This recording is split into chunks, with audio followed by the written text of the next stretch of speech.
আসসালামু আলাইকুম ইন্নাল হামদালিল্লাহ ওয়াসসালাতু ওয়াসসালামু আলা রাসূলিল্লাহ আম্মা বাদ। প্রিয় সুধী, আজ আমাদের বিষয় ছেলে মেয়েদের বন্ধুত্বের নামে অশ্লীলতা পর্ব ২।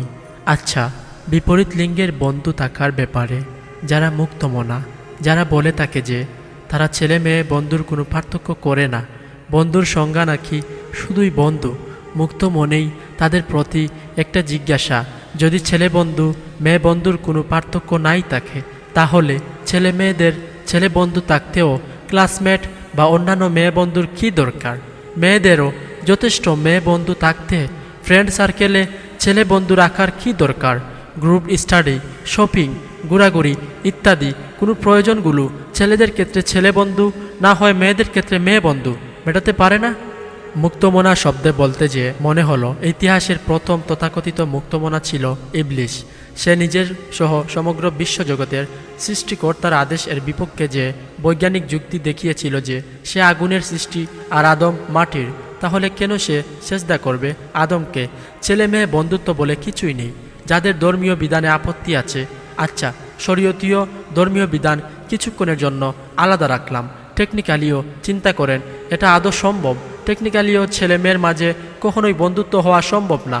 এইটা জাস্ট ইম্পসিবল, হরমোনাল কাহিনী, এইটাতেই ঘটবে। হ্যাঁ, যেটা হয় একটা মিউচুয়াল রিলেশনশিপ। একটা মেয়ে আমার ক্লাসমেট, খুব প্রয়োজনে বড়জোর আমার কাছে ক্লাস লেকচার নিতে পারে, কোনো একটা ভালো নোট নিতে পারে, সে জন্য যতটুকু কথা বলা দরকার ওইটাই।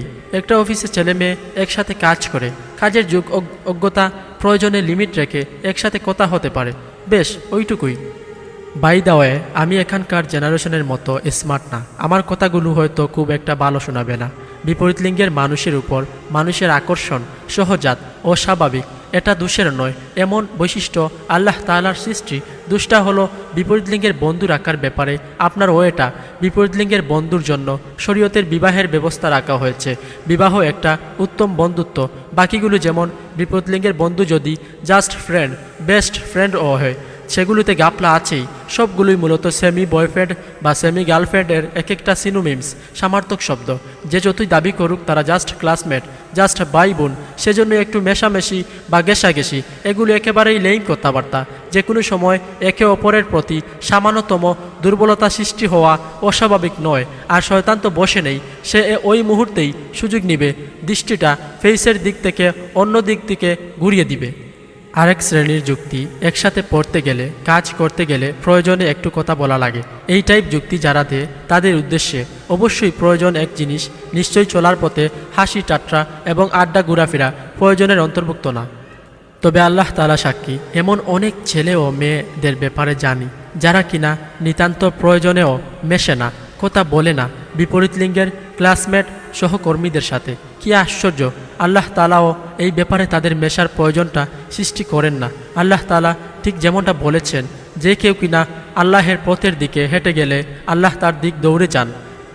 মহান আল্লাহ তাআলা হাদিসে কুদসিতে বলেছেন, যখন আমি বান্দাহকে ভালোবাসি তখন আমি তার কান হয়ে যাই, যে কান দিয়ে সে শুনে আমি তার চোখ হয়ে যাই, যে চোখ দিয়ে সে দেখে আমি তার হাত হয়ে যাই, যে হাত দিয়ে সে ধরে আমি তার পা হয়ে যাই, যে পা দিয়ে সে হাঁটে।